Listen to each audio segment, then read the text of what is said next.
Hello, I'm Brenda Dater, Executive Director at AANE. This month, we are discussing autism and interests. My curiosity is always piqued when I talk with autistic adults about topics I know very little about. My perspective and understanding of history, sustainability, and art have expanded thanks to the autistic children, teens, and adults I've had the pleasure to get to know. And I've seen friendships and relationships blossom through involvement in interest-based groups. Over the past 25 years, I am grateful for the evolution in how non-autistic people think about autistic interests. When my 26-year-old daughter was younger, many people thought we should limit the amount of time we let her talk about or engage in her interests. They were concerned that letting her focus all her conversation and free time on the Magic the Gathering card game would mean that she wouldn't learn how to have reciprocal conversations and connect with other people who might not share her interests. I understood that they wanted her to expand conversation topics and social circles so that she had more options for connection. But I found that her interest in that particular card game opened doors for her to meet, talk with, and spend hours each week playing the game with other kids who were just as passionate about the game as she was. Most importantly, she was happy. But still, other professionals and teachers often shared that they thought my daughter's interests were too restricted. The advice they gave at the time was to put her in more skill building groups so that she'd be able to interact with others on a variety of topics. Like many parents, I felt the push-pull of helping her build skills so that she would be able to step outside her comfort zone if she chose, versus finding ways for her to spend as much time as possible in pursuits that provided respite from the demands and stresses of daily life and connected her to others who shared her passion. Fast forward 20 years, and I see a marked difference in how autistic interests are perceived. Now, we routinely use interests as a way to help people connect with each other.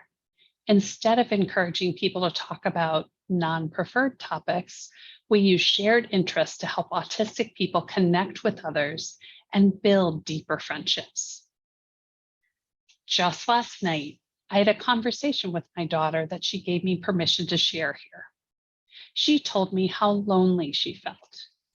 I encouraged her to look at the AANE interest groups, and together we looked at ways she could begin to meet people who share her interests in movies, games, anime, or history.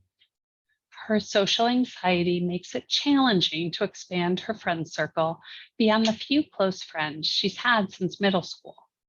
She agreed that interest-based groups were a safe place to try and meet new people who might become friends over time. When my daughter told me she was lonely and felt like none of her friends cared about her, I desperately wanted to comfort her and take away her pain. She wanted a strong hug, and I hoped that being with her as she cried would help ease some of the emotional distress she was feeling. When she was ready to talk about it, she said that she wants to find people who share her interests in living as a trans woman, or discussing history, or playing board and video games, or watching anime or movies. And she's not alone in those feelings. Many of the conversations I have with autistic adults and family members are focused on how to address loneliness. Building friendships as an adult takes time. Spending time with others who share your interests is more likely to lead to deeper and sustainable connections. I'm often asked by autistic adults or their family members if I know any other autistic adults who share their interests. Beyond connecting them with the AANE interest groups we have, I think of other adults I know in our community who might be a good match for friendship based on similar passions. One of my favorite aspects of my job as executive director is getting to know our community members and helping to introduce people to each other who might turn out to be friends. and it all starts with interests. I hope that we continue to move away from seeing deep interests as something to strictly limit or make contingent on certain behaviors or task completion. Interests are so much more than a motivational tool. They are crucial to helping us enjoy our lives and connect with others. My wish for you is to have interests that help you feel content and people to share them with.